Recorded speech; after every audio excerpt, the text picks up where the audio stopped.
Welcome to the Nerd Party.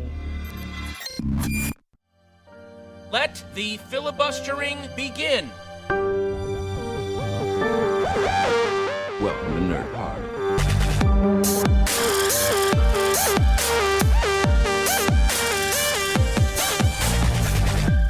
Hey everybody, and welcome to our Road to Infinity War, the Prelude to Infinity War. Welcome to Filibuster. I'm the host this week, Matthew Rushing. I'm really excited to be here with two gentlemen that I absolutely adore. We've got in one corner coming in, I can't do it because I don't know how much they weigh, but a little bit less than John, Tristan Riddell. Yeah. That's right. Hello, it is so good to be here. I'm so happy to be on Filibuster again and talking about Marvel. Just like so many people are talking about Marvel right now, and so many people are doing rewatches. And I think we have a good episode tonight because we got some good content to talk about. Yeah, and of course, as I mentioned, in the other corner, just slightly ahead of Tristan in weight class, John Mills. Slightly is a relative term, but yes, the Marvel bruiser here in this corner, who for this very filibuster watched a Marvel Universe movie that he'd overlooked. So you'll be getting the first fresh reactions from me. Oh, hot takes tonight, man! So that is hot. super exciting. So hot. Just so hot. So hot. But Tristan, we have something going on here on the network, and I wanted to give you an opportunity before we dive in to let everybody know how they can help out the network with our GoFundMe. Absolutely, yes. Thank you, Matt. Something's going on with the network right now. If you've listened to any of our shows in the past week, we have been talking about it. We've been we're kind of in a little a spat right now, if you will. It's the network got hit with a legal claim, and it's unfortunate. It sucks, but we're fighting against it. We're moving forward, and people like you, listeners like you, are helping us out greatly. We started a GoFundMe about 8-9 days ago, something like that. Actually, at the time that this is released, it's going to be a little bit later, but we've had massive support from you guys, just absolutely massive support very quickly. We're asking for $8,100 to help us with our legal fund, and every single cent that everybody has donated is going towards that legal fund. And you guys have helped us reach through our GoFundMe and through private donations. We've already reached a fourth of our goal, and by the time you listen to this episode, it's probably going to be even more. And like I said, it's a horrible situation, but we're fighting back, and we're fighting back in every way that we know how.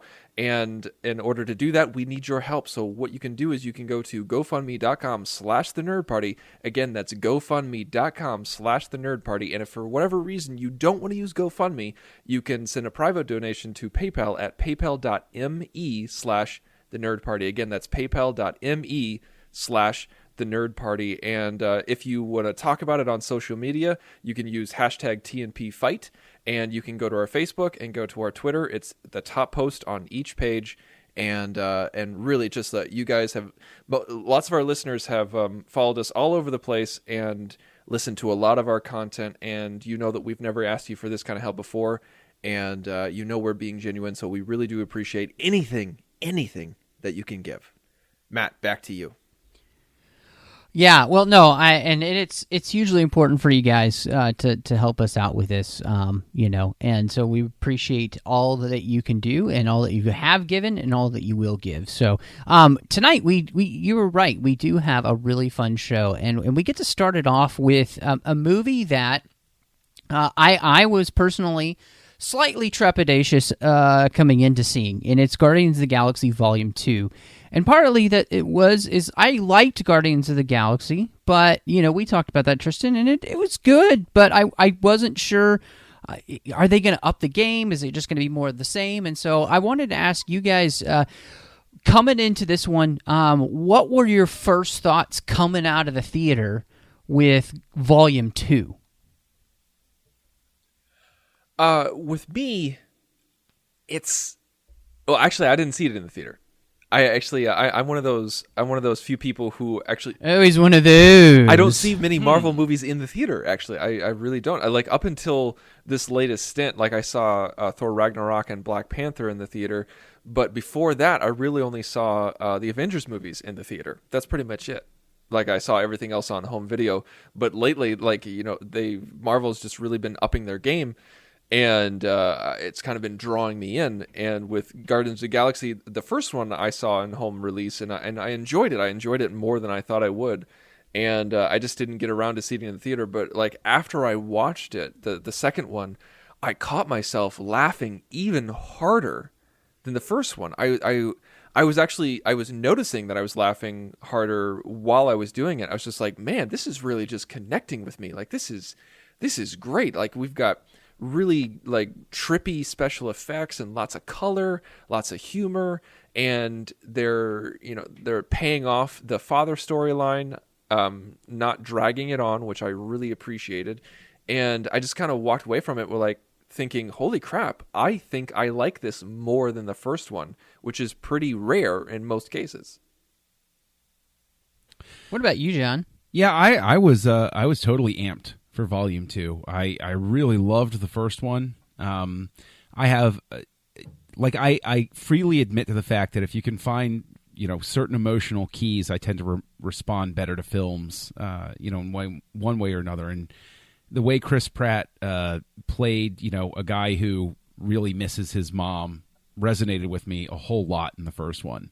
And so going into the second one, I was like, I actually didn't expect. I was like, I don't know if they can really replicate the sort of feeling that they got from me the first time. So, we'll give it a go. But I was excited to see it because I really enjoyed the first one. I made a point that I was going to go see this in the theater, and I really enjoyed it. I actually think it probably is a better film than the first one in the sense that, much like any good sequel is supposed to do, it elevates the first one. It can stand on its own. But at the same time, when you consider them as, two parts of the same story, it makes it even better. And I think that probably the thing that caught me most by surprise, that I enjoyed the most out of it this time, especially for this rewatch, is it really took an unexpected approach with Michael Rooker's Yondu and Rocket Raccoon. And I didn't expect those characters to land the way that they did. And as a result, it sort of plays like the better work of Wes Anderson, where you're going along and you're like, haha, that's funny, that's quirky, that's silly. And then at the end, you suddenly have an emotional reaction and you say, wow, I didn't realize how much I liked these characters and cared about what happened to them. So I thought it was a big hit across the board for me.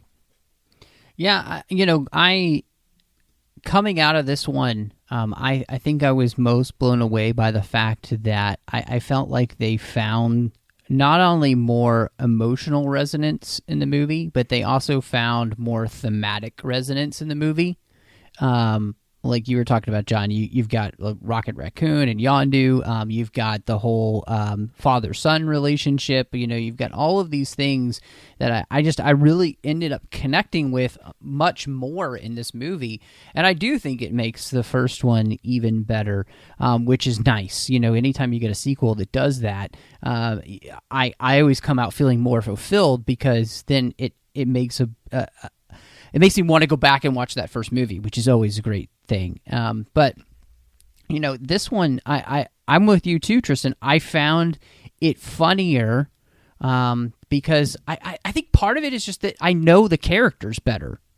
Like this one, playing with the humor between all of them, I felt like it just worked better because I kind of know them more, and it seems to flow better because I know what to expect in some ways too. So I found myself really enjoying the movie as watching it, and on each rewatch that I've had, I've liked the movie even more. Like it's become one of those Marvel movies where I would put it in pretty much any time and watch it, just because how much I enjoy the storyline. And so For you guys, John, you already mentioned a couple of things that really jumped out to you character-wise that you really liked.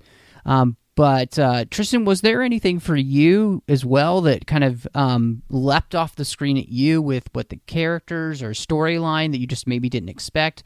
What for you really worked about Volume 2?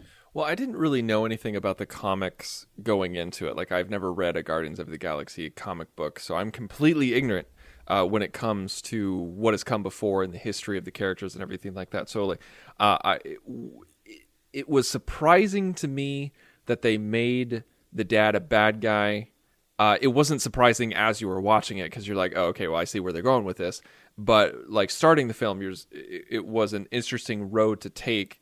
And I think what worked for me is this is kind of like extra textual knowledge where, like, with the trailer, I mean, when people think Guardians of the Galaxy, with the first one, they think about that trailer, the ooga chaka, ooga chaka. You know, everybody is hailed that trailer as being just amazing, especially for Marvel. And when we got the second one, it was just as amazing, and it didn't give anything away. Necessarily, except that Kurt Russell was the dad. But I remember that there was so much action in the second trailer, and you thought that it was actually giving stuff away, but then you realize it's actually just most of the trailer was just in the first few minutes of the film. It was the opening title sequence, and that's so great. That's so awesome because right off the bat when you're watching it, and you put that together, whether it's conscious or subconsciously, you realize you're like, oh, I have no idea what's going to happen. I have no idea what's coming forward because the trailer did what a good trailer does. It just teases the movie and shows you what the style is going to be without spoon feeding it to you. And that's what really jumped out to me is that, like, as I was watching, I was just like, I don't know what's going to happen. I don't know how this is going to play out. And that's a lot of fun. I mean, Grant, it's a Marvel film. It's a superhero film. So you know the basic beats that are going to happen. But as I mentioned earlier before, the main thing that I really appreciated was that they did not drag the father storyline on. And they introduced it they teased it in the first one, and then they introduced it and finished it in the second one, and I really appreciated that. John, you look like you have something to say. Well, the Marvel movies that I've been responding to better, there seems to be a consistent theme of there's no infinity gem, it's not as obvious how it's relating to the greater universe. Like I think that Guardians of the Galaxy Volume 2 very much stands out in the fact that it's only concerned about what these characters are doing. And while speaking about, I agree with everything you're saying about what made this great and all of that, but I would also highlight the fact that it takes Peter Quill on an unexpected journey as well, because the first movie is all about him trying to find out why he's special.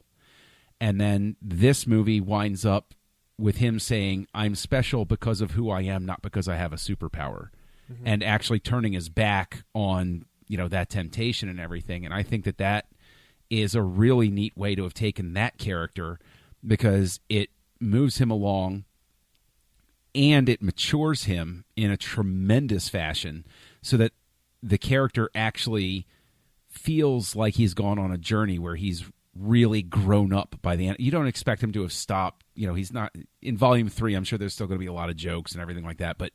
And I'm sure that in Infinity War, he's going to be a lot of comic relief. But it really feels at the end of this like he has actually gone somewhere as a character. And I think that's a really nice thing as well. And I love the fact that they have a Fast and Furious style moment where somebody actually says, "We're family." I was like, yeah, that's right. Jeez.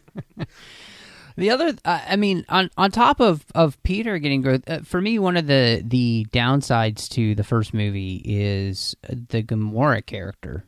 But I feel like this movie, I liked her much better, and it's because they gave her something to do that wasn't just surrounding on about, Peter.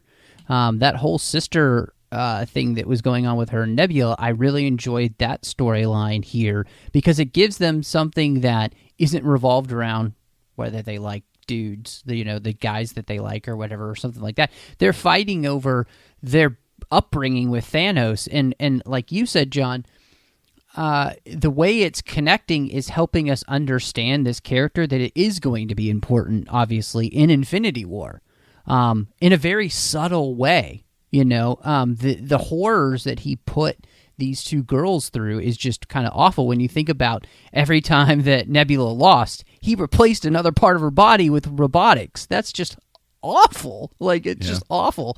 So I just really appreciated that those two characters became something greater than they were in the first movie, in a way that made me much more interested in their storyline for the first time that because I didn't really have that in the first movie at all with either of them. But here, I just felt like the writing was much crisper for those characters, and that's definitely something you want to see happen with a sequel, is to bring to life more than just, Chris Pratt, which that's not all that hard to bring him to life. That's not hard to do, but, I really felt like the writing and the portrayal really served both Gamora and Nebula as characters.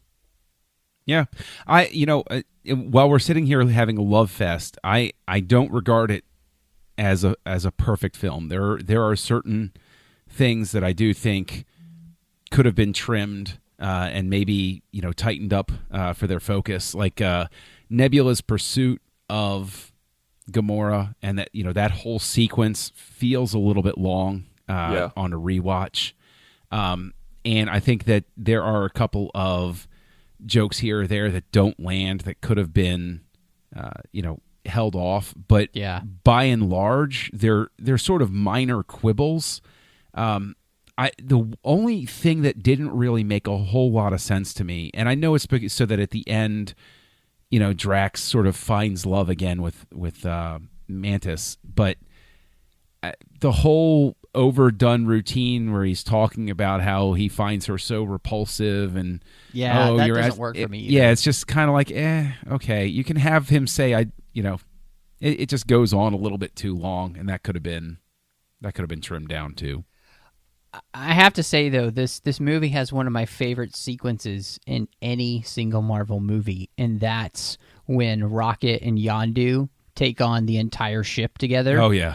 And the way the music works in that scene, and it's just, I could watch that scene over and over and over again. It's just so good. It's just, and every time I have that song pull up on my playlist and it plays, I can't stop thinking about them just like mass murdering everybody on this ship that's turned against them. It's just awesome. Even Taserface. Yeah, even Taserface, which, oh man, it's so great. Well, what did you guys? I think before we kind of wrap up talking about this movie, I think we should talk a little bit about Ego as a villain, because one of the downfalls of a lot of Marvel films is just that they kind of have a weak villain.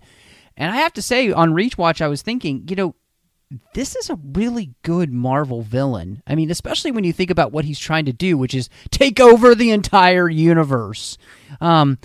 Pretty bad dude. And they subtly have kind of, set that up in the first one about the dad. And I thought, to me, it works. And then on top of the fact of who he is, which is somebody that's immortal, this is kind of the thing that you end up with immortal characters, that they don't end up caring about mortals, kind of like a, Dr. Manhattan thing. Like, I just don't care about you guys anymore. So I personally really appreciate this villain. And another Dr. Manhattan kind of parallel would be that he makes all the people in his life sick. Yeah, that's true. Yeah. Yeah, that's right. Even if it was staged in Watchmen and actual in this one. But in regards to Ego, I liked Ego mainly just because Kurt Russell is Kurt Russell. I mean, he's Yeah, he can do no wrong. Exactly. Yeah, exactly. It's hard for him to. I mean, that hair. That was impressive hair. I think the only thing that I didn't really dig, like I was with Kurt Russell, I was with Ego and Star-Lord for the entire movie, but it just, they started falling into that same old trope, and every single time when it's the guy is good, he's joyous, he's loving, He's the dad who will play catch with you, and then all of a sudden there's just a switch, and then he starts twirling his mustache. And I think that I didn't really dig on. That's really the only thing that didn't work for me with Ego, was just that he all of a sudden was psycho and evil. See, I didn't really feel like it was a switch. I just felt like he just pulls the mask off, and like he was never that guy. Because especially when like you start with the explanation, you know, you already feel like there's something kind of off, you know, like and you know it's coming. I don't know. I felt like it was done well. The fact that and the moment when he tells him, yeah, I killed your mom because, you know, I knew that if I didn't, I would never enact my plan. Like he's just evil, and like he's okay with it. Like, to me, that's one of the better Marvel villains. Like, he's really ready to embrace who he is, especially when he had the choice to not be like that. I don't know. I just really liked it. Yeah, I mean, I think that Kurt Russell's performance is great, and I don't have a problem with the way Ego flips, because I think there are plenty of hints sort of like dropped through, and I think it's interesting. You know, you could look at it from the point of view of like he had a chance to be human, and it was his drumroll ego that got in the way of it. And then it's his son that winds up being able to make the choice that he should have made, which was just be a person. Don't try to control et cetera, et cetera, et cetera. So, yeah, I mean, for me, Ego worked from beginning to finish. But, yeah. Was there anything else about this one that you know worked or didn't work for you? These are really the only end credits I want to watch on a Marvel film anymore. Because at least they're interesting the whole time instead of just, you know, waiting for snippets to pop up. This was the most ridiculous end credits out of every single Marvel film. How many post credits and mid credit rolls and it felt like there was 6. It was insanity. Yeah. But at the very least, they had an incredible song featuring David Hasselhoff during the credits where you could dance. Like, I'm on board. That's good enough for me. That is true. And the Blu-ray came with a David Hasselhoff poster, you know. So, I mean, if you haven't picked that up, you should probably get that.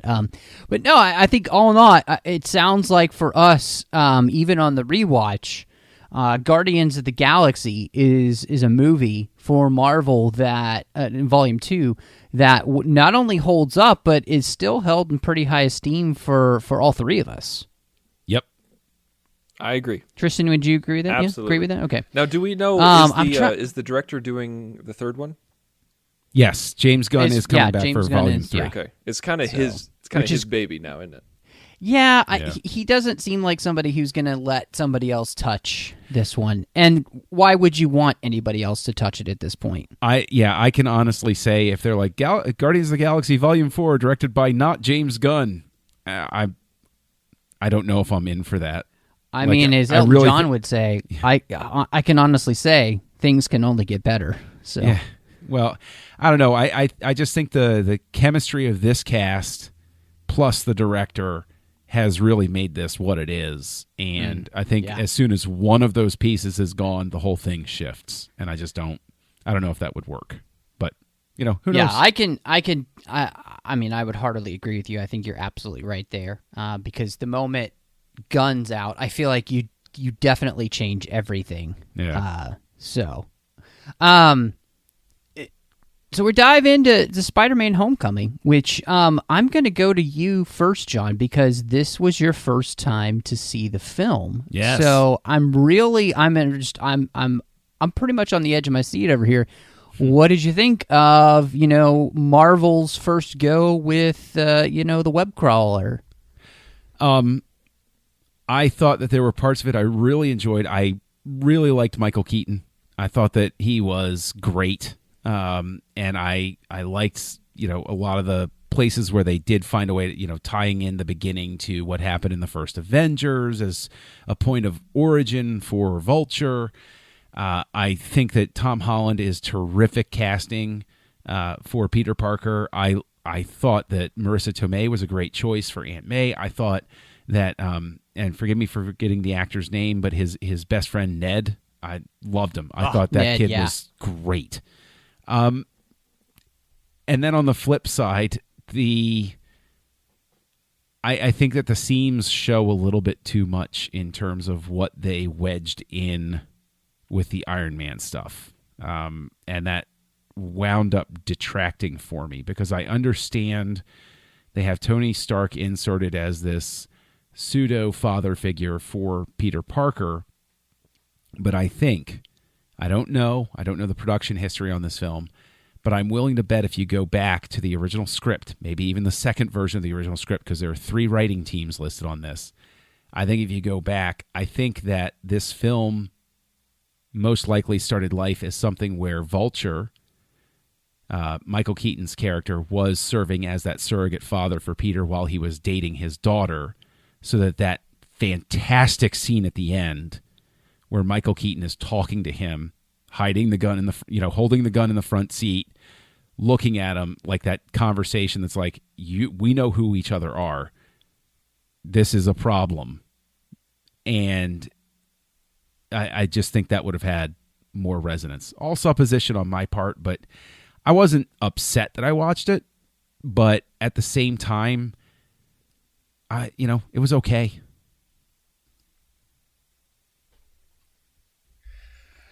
Rebuttal, Tristan? I loved it. I freaking loved this movie. I was shocked. I was positively shocked that I loved this movie so much because I didn't watch this for a very long time. I didn't see it in the theater, and I did not see it when it was released on video right away. Like, I waited a very long time to watch it because mainly I'm gonna spoil it for the listeners because Rushing, you kept telling me that it wasn't good, that you're just like, no, don't worry about it, you don't need to watch it, you don't waste your time. And I was just like, all right, I won't. And I finally caved in, and I can't remember why I caved, but I got it, and I had zero expectations. Like I actually, it was less than zero because I was just like, I was expecting it to be horrible. And as I'm watching it, every single scene, every scene after the next won me over. I just kept getting more and more on Tom Holland's side, on Spider-Man's side, on the movie's side, and I was just like, holy! Like, I remember, I think it was like 30 minutes in, I turned to my wife and said, holy crap, this is good. And I was just so surprised. And this is easily my favorite Spider-Man film out of all the other Spider-Man films by far. This is right at the top. And I think Tom Holland makes a perfect Peter Parker and a perfect Spider-Man, which is something that we haven't gotten ever on film, a person who can do both. And John, I totally hear what you're saying, and I can't argue against it whatsoever with what you said about Iron Man, because it felt like Tony Stark was butting himself into the movie, kind of like he did with Civil War. I mean, like it was Civil War. I mean, they definitely, crafted the story around that, because I mean, we all know the production history about how, Robert Downey Jr. is like, well, if I'm going to be in the movie, you're going to feature me more. And we're just like, oh, he became a co-star instead of a cameo. Thankfully, this one wasn't as egregious, but it didn't bother me as much. Like I said, I was like, I can't argue with what you're saying. What you're saying is right, but it did not bother me as much as it bothered you. And I thought it was just full of relatability because they focused so much on the high school aspect. And I thought I was going to hate that. Because I hated high school when I was growing up, but I loved seeing that aspect of him. I loved seeing him go to a technical high school. I thought that made a lot of sense, and it really grounded the story. And I loved the emotional depth that you got from the character himself when he was struggling to be Spider-Man. And there's that scene when he's trapped underneath the rubble where he starts to get emotional. He's not just afraid, he's emotional. And he convinces the audience to be with him on that emotional journey of becoming Spider-Man. And I loved it.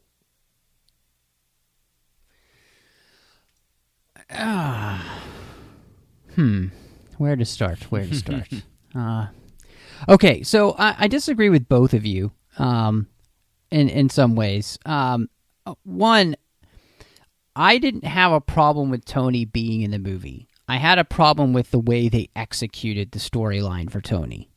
I really feel like that if you take the Tony Stark storyline, make him more of a mentor for Peter, like a real mentor, not this kind of, jackass mentor. I was so frustrated this whole movie because everybody is passing on their responsibility of what they're supposed to be doing for Peter to another person, and then nobody's really doing it well. And I would have liked to have seen Tony finally grow a pair and actually be a good mentor for a hero, because I thought it would have been great to have the very first Marvel Avenger that kind of kicks this whole thing off with Iron Man, right? That's the first film we got. Chronologically, I know it's Captain America, so save your hate mail. I know what I'm talking about. But if you really had him be a mentor, then the scenes where, one, he takes away the suit, and then at the end scene, I think could have been much stronger if Tony and Peter had really had some meaty, scenes with a mentor trying to teach him how to be a superhero, and Peter doing the classic, teenage thing of kind of rebelling against the authority and saying, no, I can do it better than you can, basically. And that's, I think you could craft this story. So if you're going to have Tony be there, I would love to see there be some payoff in that, because otherwise I definitely feel like you, John, where it just feels like, oh, we had to have Tony Stark in the movie because of what you did with Civil War and how you shoehorned, Spider-Man in the first place and all that jazz. And so, but you could have really made this something that would have at least felt like Tony had a purpose for being there, other than, oh, we have to have Iron Man in this movie. Yeah, but I mean, all of that speaks to the thing I can't shake is that in a large sense, the movie winds up not. The only way I can say it is that there are moments where it doesn't really feel like Peter's journey anymore. It's more like he's along for the ride. And for instance, like with the Staten Island ferry thing, it gets split in half, but that's okay. Iron Man showed up and saved it. Like it takes away a lot of Peter's heroism to know that there's Iron Man, he can't solve this problem. Iron Man's going to show up. And one of the things he didn't know Iron Man was going to show up, though. Once Iron Man shows up once, the audience knows it's in play, period. And so once I have in the back of my mind, there's no situation, like if they put him in a situation that he has to get out of, and I think Iron Man can show up, it takes away some of the character's agency, to use the term. But like on top of that is the fact that what always made Peter Parker such a cool character wasn't that he had a suit like Iron Man's that could talk to him and show heads-up displays and stuff like that. It's that Peter Parker was a freaking genius and outsmarted his enemies. He was always smarter. He was always a step ahead with brain power. He didn't have a special suit. He was the geeky kid, and that's what you plug into with him, that I did at least when I was growing up reading him, was he didn't have Iron Man's suit. He didn't have he wasn't the Hulk or anything like that. He was just, it's almost like his superpower was secondary to the fact that he was just whip smart and knew how to leverage it for the best advantage. But, so I even having that suit talk to him, I was like, oh, okay. Well, I mean, I guess that's what, from a certain vantage point, I guess that's what the audience has come to expect. But at the same time, it once again just makes him a little mini Iron Man instead of Spider-Man.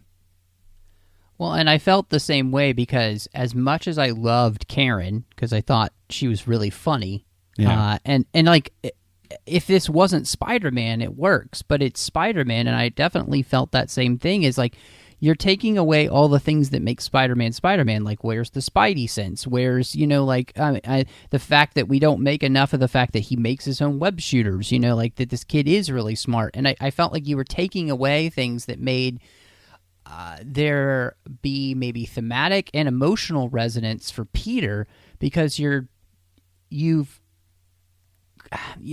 not letting the story of Peter Parker speak for itself.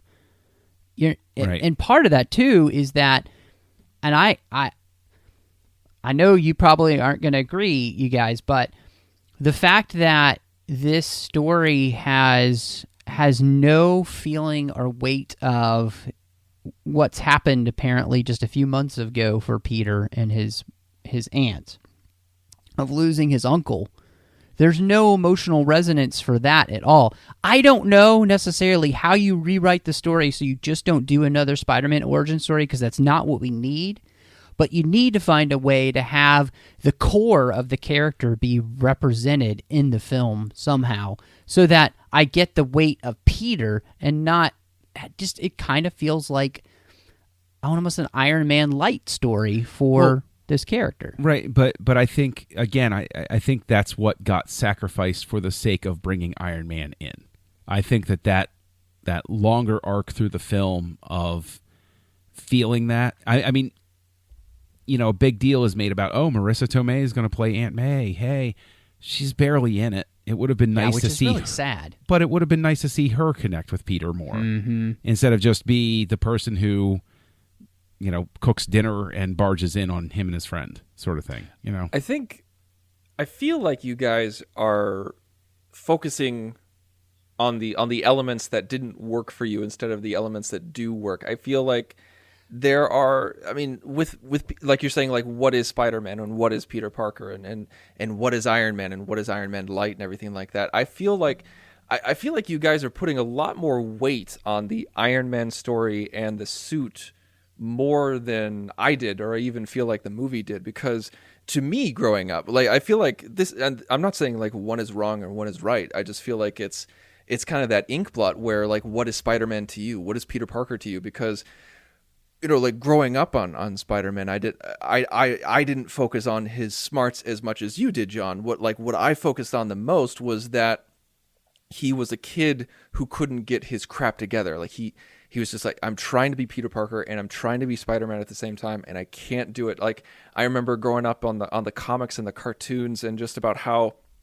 he was always late to everything. He could even though he was wicked smart, he could barely graduate or get an A in the class because he was always trying to save someone, or he wasn't able to save certain people because he was trying to go to class. And I felt like this movie did a great job of grounding that and making it realistic, in the sense of seeing Peter torn between the two, where, like, he's brand new to this and he's just like, where's the balance? Like, where's my work-life balance? And it's just, I love that aspect of it. Yes, he had the suit, and it was a step away from the Iron Spider. Do I wish he didn't have it?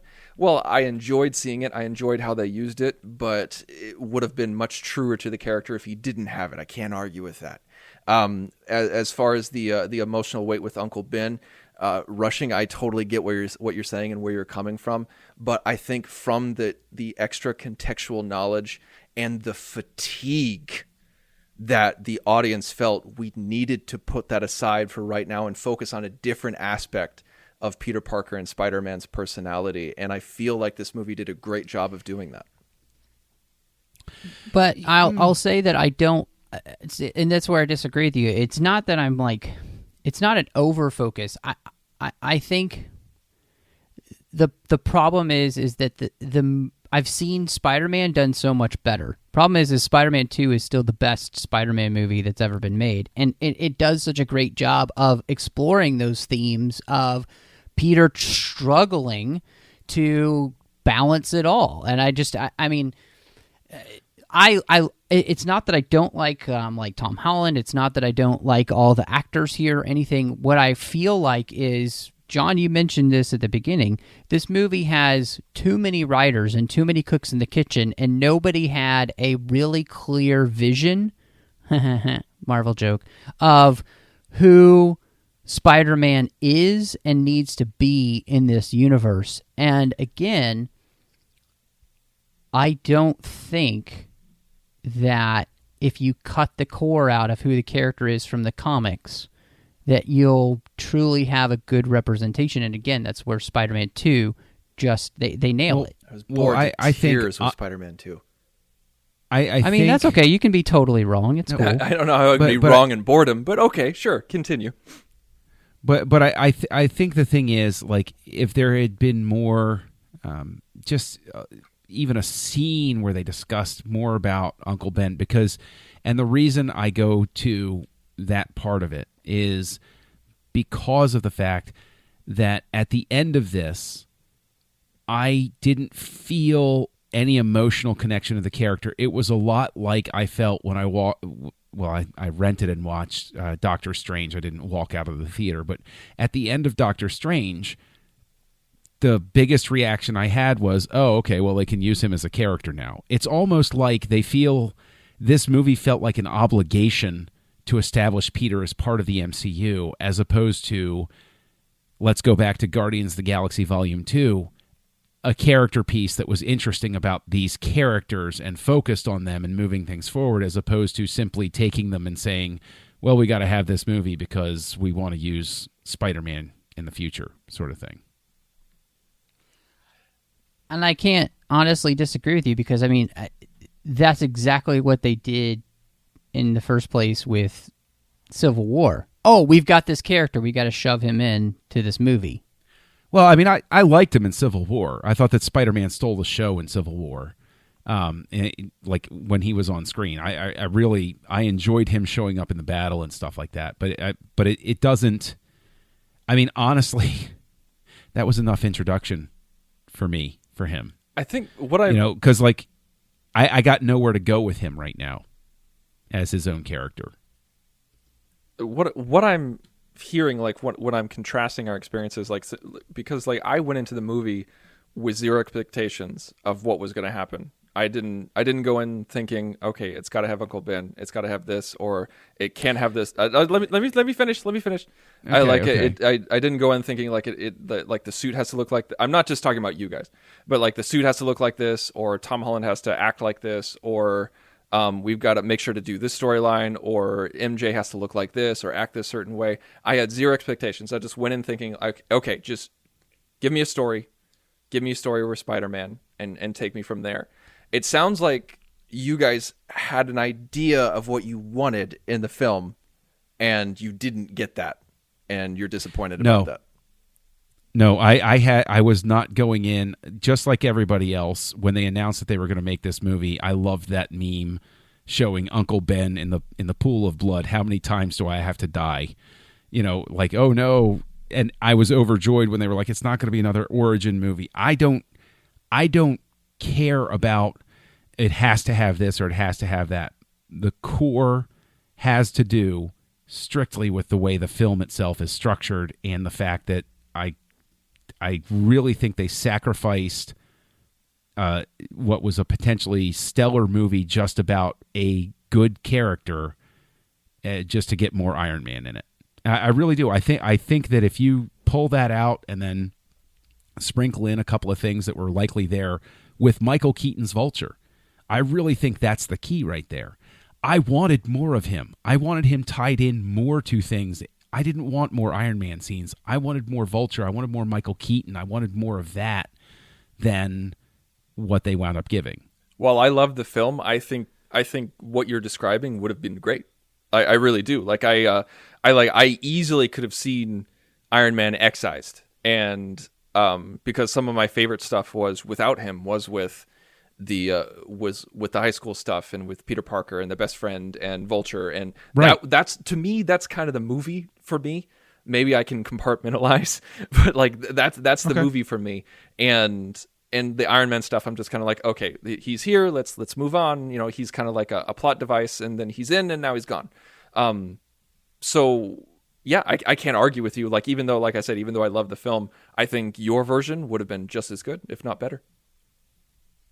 Well, and for me, it's like just taking the movie as it is. If you I feel like if you just rework the Iron Man stuff, you could make it work much better than they did. And I just, if you're gonna have, if the mandate is okay, we got to have Iron Man in this movie. Let it be a Tony that finally has grown some and is actually mentoring this kid, so we could create that kind of story where what you're trying to do actually really works. You can make that work much better than they did. And so, like, I'm not even asking them to rewrite the entire movie without Iron Man. I'm just saying you can make that work much better than you do by making Tony a better character and a better person finally. Like, let the guy finally grow up a little bit and at least try to be mentoring in a way that isn't just half-assed. And I think you do that, and you can make this a much better, a much more moving film, because you can kind of find a way to move both characters, because that seems to be what they wanted. So it's not even that I want the full rewrite. I just kind of want there to be I just want there to be more to the film, especially thematically. But to speak to that, again, contrasting with Guardians of the Galaxy Volume 2, what made that work so well is the Marvel, cinematic universe as a whole. Like, everybody compares it to this, compares it to that, but this has been on my mind lately. It's a lot like the pro wrestling that I watched growing up. When I watched the Saturday matches, I knew nothing major was going to happen. I was just watching because I liked pro wrestling. Okay, that's cool. But when the pay-per-view showed up, and in this analogy, that would be Civil War or Infinity War or something like that, I knew the title was going to change hands, or I knew that Andre the Giant was going to get body slammed by Hulk Hogan or something like that. I think the key here is that unless you've got one of the major cornerstone ones, we're never going to get that. We typically don't get that. And I think that's, again, why Volume 2 of Guardians of the Galaxy rises up, is I thought there was a real arc with Peter Quill and the other characters in that film. And so it was like the title changing hands when I'm watching on Channel 54, on a Saturday afternoon. I was like, wow, hey, I didn't expect that to happen. So, but Pepper and Tony getting engaged didn't do it for you? Yeah, those looks say everything. So I will say that Captain America's stinger at the end of the credits was funny. It did. Oh my gosh, that's the best stinger they've ever done, if you ask me. Yeah, that was pretty great. That was actually the best part of the movie for me. But it was all the little Captain America things that they had done in there. I thought that was really funny. Yeah, those were pretty clever. So for you guys, where does Spider-Man: Homecoming kind of fall in the Marvel rankings for you guys? Well, I guess I've made my feelings known. It's bottom middle of the pack, I guess. It's not a complete flame out, but it's not a top tier effort. I'm not like upset that I watch it, and as much as I've been harping on it for the last half hour or whatever, like, I didn't hate it. There were things that worked, like I said, Vulture and everything like that. So, I mean, it's sort of, I guess my touch point would be Doctor Strange, because that previous to this was probably the one. No, Thor Ragnarok.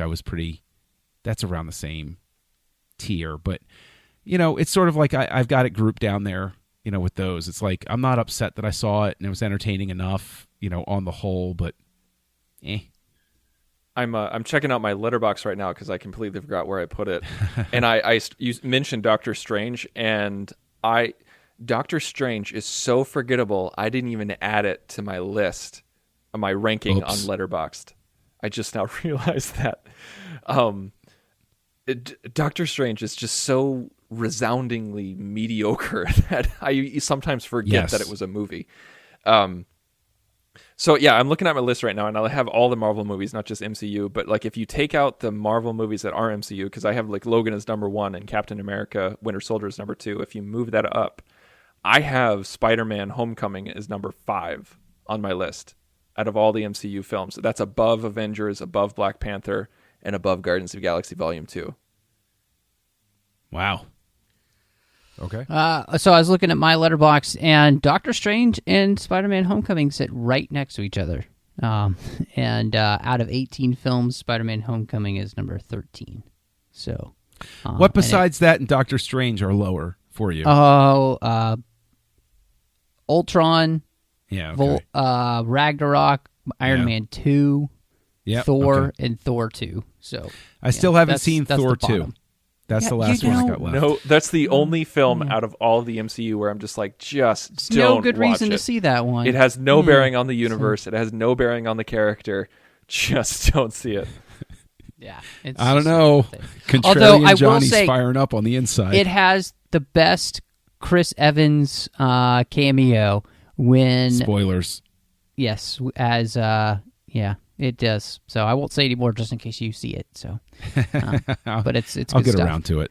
But no, this has been a lot of fun as we have been batting around these Marvel films, and so appreciate you both joining me here on the filibuster. I definitely think we had some serious filibustering actually going on today, which I love, since we kind of all came at this last movie a little bit differently. So a little bit of spice for you guys here in the Marvel Universe. But John, when you're not here filibustering, where can everybody find you?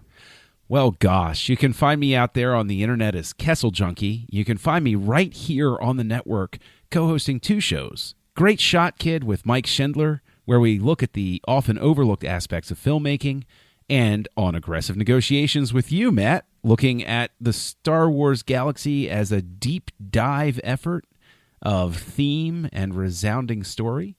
And you can find me out there floating around co-hosting Words with Nerds with my pal Craig. And Tristan, when you're not here on the filibuster doing your best Jimmy Stewart, where can people find you? I wish I could pull out a Jimmy Stewart right now just to go along with it, but I have a horrible Jimmy Stewart impression, and so I will not hurt the listeners' ears. You can find me on the internet as the Insane Robin, and you can just type that in anywhere, and you'll be able to find me. And you can also find me on the network. I host 2 shows, one called Punch It, Writing in Star Trek, which I host with Charlene Schmidt, and it's exactly what it sounds like. It is a Star Trek show where we look at it from a writer's perspective, sometimes write some of our own Star Trek or punch up some other Star Trek and do a lot of what if stories. And another show is a show called Nerd Nuptial. It's a show I host with my wife where we look at nerdy life through a married lens, and it's a lot of fun. And I want to remind everybody, we talked about it at the top of the show, but go to GoFundMe.com/The Nerd Party to help us out. If you want to hear a little bit more about the situation, there's not too terribly much more that we can say due to legal reasons, but all the information is there at GoFundMe.com/The Nerd Party. And you can find me here on the network when I'm not with John over aggressively negotiating. I'm on Outpost with Dre Kaufman, where we're talking about Harry Potter one chapter at a time, so make sure you check that out. It's just a blast. I'm over on the Trek FM network talking Deep Space Nine with Chris Jones over on the Orb, and we're getting more regular with the episodes, so be sure to check in. You can find me there doing the 602 Club, which is our general geek show, talking about all the things in fandom that we love, so make sure that you check that out. And then last but not least, talking about films through the lens of faith with my good friend Courtney on a show called Cinema Stories. Join the revolution. Join the Nerd Party. Welcome to Nerd Party.